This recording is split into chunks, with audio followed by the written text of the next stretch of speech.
to take money from the rich. Hi, everybody. I'm David Asman. Welcome to Forbes on Fox. Here with that flip side, we've got Steve Forbes, Leah Goldman, and Quentin Hardy, along with Mike Ozanian, Elizabeth McDonald, and John Rutledge. Well, White House hopeful John Edwards was on a poverty tour this week, taking shots at the rich along the way. So, John, if you bash the rich, should you be allowed to take money from the rich? You should be allowed to legally, but you shouldn't do it morally. Eddie Murphy said it right. You too can be a hoe. And that means taking money from the rich and the poor. There's a witch hunt underway. There's a class war. Not only Edwards, but Hillary and Obama all are preaching against the rich. They're leading the lynch mob. We need leaders, not cheerleaders for mobs. Leah Goldman. First of all, the fact that, Edwards is highlighting the plight of the poverty in this country is not tantamount to attacking the rich. That's the first issue. Second of all, he should be going after the money that the rich has. Why?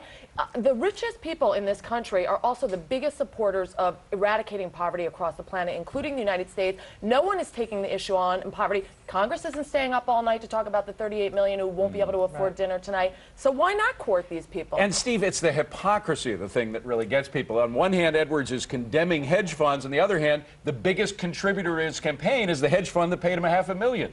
Yeah, well, he deplores money as long as other people have it, but it's all right if he has it. He should use some of his $400 haircut money to help people in Africa, but he doesn't do that. And if you want to fight poverty, you push free enterprise. That is the best eradicator of poverty, and that's what people like Edwards will never understand. So, Quentin, free market money is better than redistribution of money.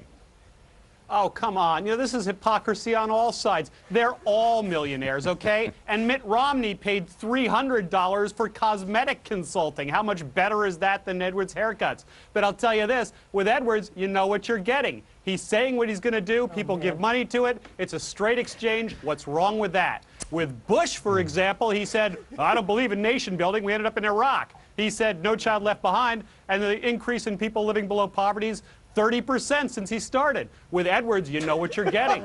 But, Mike, economic mobility, is it a myth in the United States, or is there real economic mobility? No, we have more economic mobility than any other country. In fact, the bottom fifth of this country has seen its income, its after-inflation income, grow by 17%. No other big country has matched that. The problem I have with guys like Edwards and other liberals is not that they have a lot of money or not that they take a lot of money in contributions, but as soon as they get power, they want to take from those people that are successful. No country is ever able to sustain a strong economy by punishing successful people. All right, we saved the best for last. Elizabeth.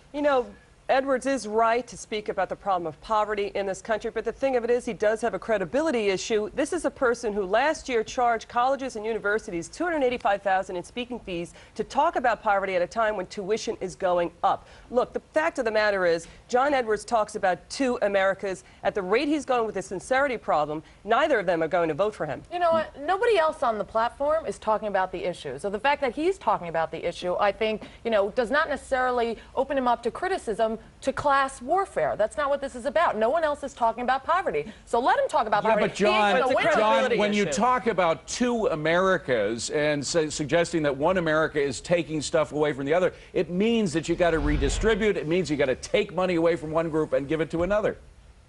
Not if you grow the economy and make more for everybody. The problem with Edwards is just what Quentin says. You know exactly what you're getting. But, Steve, is Edwards fueling class warfare here? Is that his game? Sure it is. He thinks it's 1932. Somebody should tell him, Rip Van Winkle, it's 2007. You're running in 2008. They still haven't gotten over the legacy of the Great Depression. Right. It's economic growth that eradicates poverty. Quentin, go ahead. Not redistributive programs. I think you have to give Edwards his due, too. He came out of extreme poverty, and he does know what it's like. A lot of the other candidates don't. But the thing of it is, at least he's got a level of Wait a minute, hold on. Go ahead. compassion. Finish your point, Quentin. At least Edwards does have a level of authentic compassion that should be in the conversation. conversation. Right, but he does have a credibility issue. And, by the way, I'm wondering if his blow dryer does more to add to global warming than all the gaseous rhetoric that comes out about it. $300 But the thing of it is, he does have a cosmetic credibility issue. He says he enrolled at a hedge fund to learn more about poverty. $400 haircuts. I think there is a credibility No, but by issue. that logic, I do agree you with have to his be, bringing up by the that poverty logic, issue. By that logic, you have to be poverty-stricken yourself to talk about No, poverty. you don't have to be poverty-stricken. Why can't you be comfortable? Why can't you even be rich to talk I beg your about pardon. You it? don't Hold on, charge Steve. colleges and universities hold on. He's to got a talk new about campaign poverty. slogan. Instead of the Depression when a chicken in every pot, everyone gets a $400 haircut. But isn't the people rising on by their own bootstraps more important in terms of alleviating poverty than redistributionist Mike policies? brought up a good point. 1/5 of this country able to bring themselves up. What about the other 80%? John, what about the other 80%? Why can't we go about helping them? The other 80% are already. Hold on. Let John answer. Go ahead, John. The other 80% are already richer than the 1/5 on the bottom, for one thing.